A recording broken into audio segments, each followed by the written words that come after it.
Vamos lá, o Flamengo, hein? Ficou no empate com o Fortaleza, fora de casa e segue na 5ª posição. Vamos ver. 57 mil torcedores e um Castelão pulsando.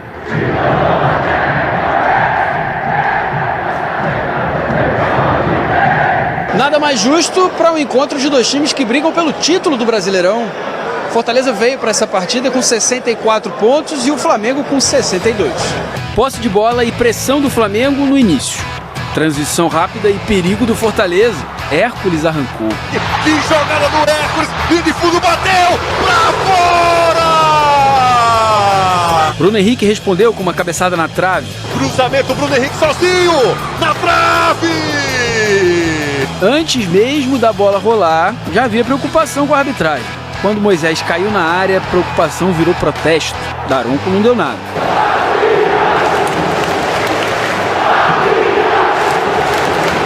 Protesto que se repetiu quando Daronco marcou pênalti pro Flamengo.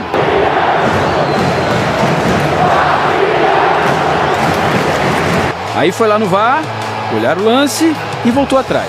Pênalti cancelado. Com 1 minuto do segundo tempo, faltou 1 centímetro pro Lucero alcançar a bola. Então que tal um jogador a mais? Eric Pulgar foi expulso, mas mesmo assim o Fortaleza não conseguiu chegar ao gol. Inclusive, já no último lance do jogo, foi o Flamengo que quase fez. Fim de papo, 0-0 no Castelão. Agora faltam 3 jogos para terminar o Brasileirão. Com esse empate de ontem, o Fortaleza caiu de 3º para 4º colocado.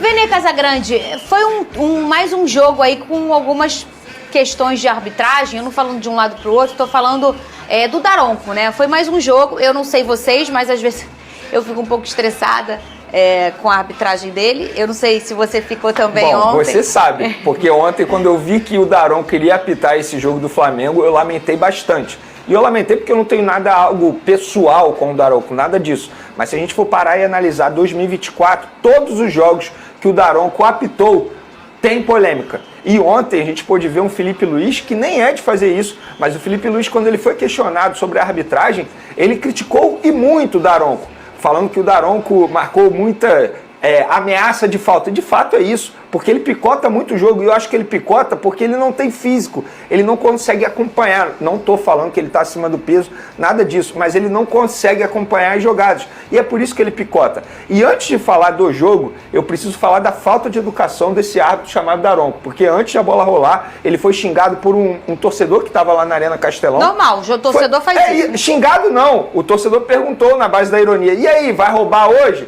Ele foi e xingou o torcedor. Gente, a gente fala tanto de educação, não dá para um árbitro fazer isso, e isso foi gravado, tá rodando aí nas redes sociais. Dito isso, péssima arbitragem, gostei da escalação do Felipe Luiz, acho que ele foi audacioso, corajoso. Se deu certo ou não a gente pode debater aqui, mas pelo menos a gente vê um treinador que ele gosta de sair da caixa, que gosta de surpreender o adversário. E ele surpreendeu, porque ele fez uma espécie de 4-2-4. Ninguém imaginava isso. E eu gostei da escalação, tudo bem que durante o jogo acho que poderia ter dado mais certo. A gente vê a movimentação de um Michael, por exemplo. O próprio Gabigol, que foi substituído no intervalo, não fez um bom primeiro tempo. Mas é aquilo, Fernanda. Eu, de fato, não esperava uma vitória contundente do Flamengo diante de um Fortaleza na Arena Castelão, que é um Fortaleza invicto lá. Não perdeu nesse Campeonato Brasileiro jogando lá. Foi um bom jogo na medida do possível, mas agora, para aqueles que sonhavam em título do Campeonato Brasileiro, fim de papo. Acho que agora o Flamengo entra no modus férias, tanto é que alguns jogadores já receberam férias pensando no Campeonato Carioca do ano que vem.